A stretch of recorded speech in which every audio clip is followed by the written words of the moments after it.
별로 없다고 봅니다. 네, 그러니까요. 어쨌든 간에 추석이 끝나고 나면 추석 내내 사실상 이재명 대장동 이 건으로 사실상 덮어버린 거거든요. 이게 호남 경선에 어떤 영향을 미칠 거라고 보십니까? 뭐 영향 미칠 게 별로 없을 거라고 봅니다. 저는. 제가 봤을 땐 그래요. 그러니까 선동이 되는 어떤 계급 계층이나 이런 게 있고요. 선동이 안 되는 계층도 있거든요. 아니 어차피 안 찍을 분들이 화를 내고 계시는 거라 예, 저는 큰 지장은 없다라고 보고요. 이재명 시장이 알고 봤더니 사장이었다. 이 정도로는 스토리가 짜져야 얘기가 커지는데 제가 뭐 이 자리를 들어서 잠깐 말씀드리면 그러니까 이 평론가라는 분들 경영에 대해서는 쥐뿔도 모르고 부동산은 정말 디귿도 모르고 비읍도 모르는 양반들이 한 이틀 페이스북에서 이거저거 찾아보고 남들 좀 교수님 뭐냐 아는 사람들 얘기는 떠드는 거 이렇게 메모해가지고 또 갑자기 정의의 사도로 돌변해서 막 나와서 뭐 이재명 후보를 공격하는 사람도 있고 방어하는 사람도 있고 그래요. 근데 그런 사람들 중에서 제가 정말 진심으로 말씀드리는데 특히 40, 50대 남성들입니다. 이 사태가 벌어지기 전에 AMC가 뭔지 모르고 SPC가 뭔지 몰랐다. 그럼 입 다물고 있는 게 좋아요. 네. 자본금 5천만 원으로 600억을 벌어가더니 어떻게 이런 일이 있을 수 있습니까? 막 이렇게 하는데 그 회사가 쓴 운영자금이 350억이었다는 것도 모르고 그리고 8천억 원의 운영자금을 굴렸다는 것도 모르고 그냥 아무것도 모르고 그냥 법인 세우는데 그냥 그런 사람들은 돈 5천만 원 돈이 아니거든요. 그리고 새로 생긴 법인으로 이런 일을 저질렀다 뭐 이런 말들도 모든 PF는 새로 생긴 법인으로 합니다. 부채관계가 없도록 하기 위해서. 이런 기본적인 사실도 모르는 사람들이 나와서 뭐 그래서 이재명이 잘못됐네 뭐 누가 맞네 무슨 정당의 대변인이 무슨 정책실장이니 무슨 작가 소설가 뭐 SF 심지어 미학평론가까지 와서 이런 문제에 대해서 논쟁을 한다는 게요. 좀 그러니까 이낙연 후보가 그 토론에서 그 말을 함으로써 진짜 이런 건 모르시는 건지 알면서도 일부러 그걸 던진 건지 그 5천만 원 뭐 어쩌고 모르는 거죠. 100배 이렇게 이야기를 하는 모르는 거예요. 그걸 그러니까 모르는 것이 창피한 걸 모르니까 말을 할 수 있는 거예요, 사람이. 참. 아니 어쨌건 호남 경선에 영향을 안 미칠 거다 이 논란이. 호남 경선에 영향을 안 미치고도 사실 중요한 게 아닌 게 우리 뭐 푸나님도 호남 분이시니까 그러니까 그러고 지금 언론사들 호남이죠 호남. 예, 호남 경선이 뭐 대단히 중요할 것처럼 얘기를 하는데 제가 정말 솔직하게 말씀드릴게요. 제가 이과 아닙니까? 이게 수학으로 해야 돼요. 호남의 당원이 몇 명입니까? 20만 명. 경기도가 몇 명일까요? 19만. 16만. 16만입니까? 예. 그리고 이제 인천이 3만이죠. 경기 인천하면 19만이죠. 서울이 한 20만 정도 가깝게 되지. 예, 뭐 이제 14만 이런 정도 됩니다. 그러니까 서울 경기만 해도 30만이에요. 인천까지는 33만이고. 그런데 지금 전국 지표조사 여론조사를 기준으로 해서 이재명 후보와 이낙연 후보가 경기도에선 2배가 벌어져 있어요. 16대 33이란 말이에요. 그러니까 호남에서 지금 10만 표 차가 나고 있는데 호남 20만 명 중에 투표를 하면 얼마나 하겠습니까? 그중에 지금 당원 절반은 더 잘 아시겠지만 지방자치 선거 앞두고 페이퍼로 다 받은 당원들이 더 많거든요. 지금 국민 경선 참여단하고 이 민도가 달라요. 그래서 저긴 77 했지만 그렇게 해서 60 한다고 12만 명 투표하는 거 아닙니까? 그중에서 이낙연 후보가 그럼 10만 표 가져가고 이재명 후보가 2만 표 가져가겠습니까? 냉정하게 얘기해서. 이낙연 후보의 맥시멈은 이재명 후보를 1%라도 이기는 거죠. 그럼 뭐 6만 대 5만 5천을 하면 5천 표 차 나는 거 아닙니까? 그럼 10만 표 차가 9만 5천이 돼요. 그러나 서울에 경기도에 16만이 기다리고 있는데 그리고 그 중간에 55만이었나요? 2차 경선 인단 투표가 있고 그 뒤에 3차 경선 인단 투표가 있는데 예.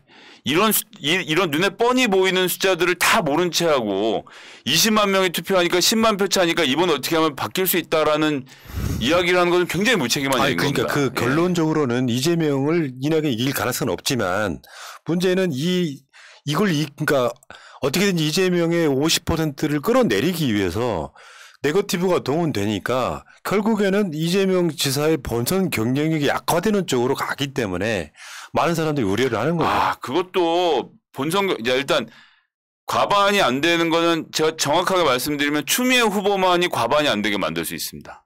그리고 추미애 후보는 그럴 자격과 권리가 있어요. 본인이 선거 잘해서 이재명 후보도 사실 검찰개혁이나 언론개혁에 대해서 딱 부러지게 말씀 안 하시잖아요. 근데 그것이 중도층을 노리기 위한 전략이다라는 점에서는 충분히 수용할 수 있습니다. 그리고 그분이 예를 들어서 민주당의 후보가 되고 나서 대선에 나가서 이기고 나면 대통령으로서 이재명은 또 다르게 움직일 것이기 때문에 저는 뭐 그런 부분에서 전혀 불만은 없는데 그런 민주당원들의 목소리가 추미애 후보를 통해서 11, 12, 15%를 표출되는 건 그건 문제가 있는 겁니까? 그건 당연한 거거든요.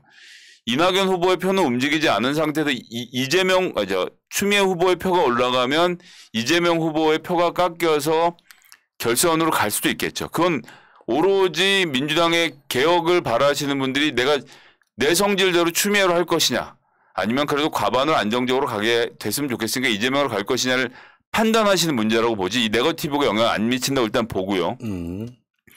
두 번째는 갤럽에서 최근에 조사를 했는데 호감도 비호감도 조사를 했잖아요. 이재명 후보가 비호감이 50%가 안 넘어요. 정치인들과 과반 안 넘기 쉽지 않거든요. 우리가 민주진영 내에서 막 이렇게 계속 싸우니까 이재명이라는 사람이 이 비호감도가 굉장히 높을 것 같지만 오히려 이낙연 후보가 더 높고요. 가장 높은 것은 60%가 넘는 윤석열입니다. 우리나라에서 65%로 비호감도의 최고봉에 오르신 분이 안철수 후보님이 계셨죠. 네. 그분 이후로 60% 넘는 사람이 잘 없었어요.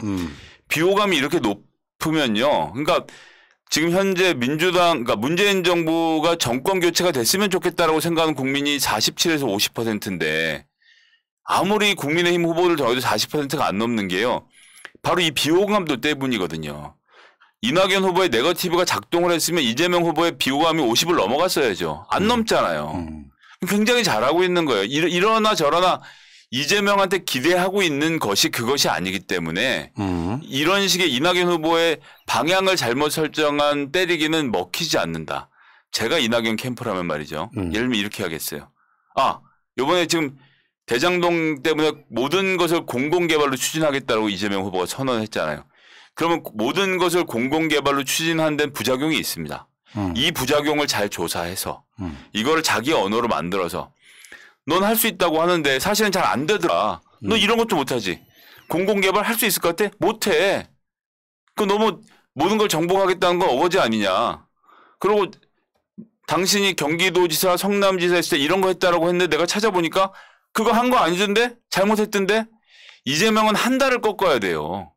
이재명은 합니다라는 말을 꺾어야 이재명한테 네거티브가 되는 거지.